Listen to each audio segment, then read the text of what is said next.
के लोग कर रहे हैं बदलाव की लहर है।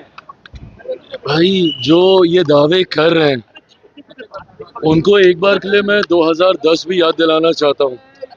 2005 में एनडीए की सरकार बनने के बाद जिस तरीके से 2010 में भी इसी तरीके से वोटिंग हुई थी और हम लोगों की सीटों की संख्या बढ़ी थी, तो ऐसे में आज मैं ये मानता हूँ जिस तरीके से प्रोकम्बेंसी है, जिस तरीके से डबल इंजन की सरकार के ऊपर जनता का विश्वास बढ़ा है। पिछले 1 साल से मेरे प्रधानमंत्री जी ने जो निरंतरता में बिहार आकर बिहार और बिहारियों के लिए योजनाओं को समर्पित करने का काम किया, इसने विश्वास बढ़ाया है हमारी डबल इंजन की सरकार के ऊपर। और मैं ये मानता हूँ कि ये जो मत प्रतिशत बढ़ा है ये उसी विश्वास की वजह से बढ़ा है। और बहरहाल अब ज़्यादा दिन बचे नहीं है, 14 तारीख को तो परिणाम आ ही जाएंगे। बट जो फीडबैक हम लोग के पास आ रहा है, जितने सर्वेस, जितने रुझान हम लोग के पास आए हैं, इस बात में हम लोग को कतई कोई संदेह नहीं है कि आउट ऑफ 121 सीट्स हम लोग 100 सीटें, 100 के आसपास की सीटें हम लोग बहुत आराम से जीत रहे हैं।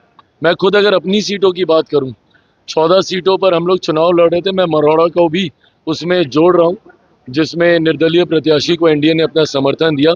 अगर मैं उनकी भी मैं बात करूं तो 14 की 14 सीटों पर कल रात भर तक हम लोग फीडबैक ले रहे थे, 14 की 14 सीटें पॉजिटिव हैं और मैं मान रहा हूँ कि ये सीटें भी हम लोग जीत रहे हैं।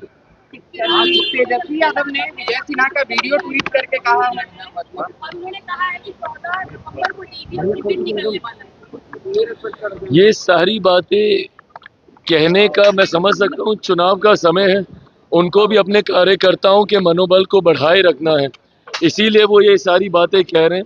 बट हर वो व्यक्ति जो बिहार की राजनीति को समझ रहा है और जो देख रहा है कि जिस तरीके से केंद्र सरकार हो, राज्य सरकार हो और पूरा एनडीए गठबंधन एकजुटता के साथ हम लोग चुनाव प्रचार में उतरे हुए हैं, इसमें कतई कोई संदेह नहीं है कि 14 नवंबर के बाद बिहार में हम लोगों की सरकार बनने जा रही है।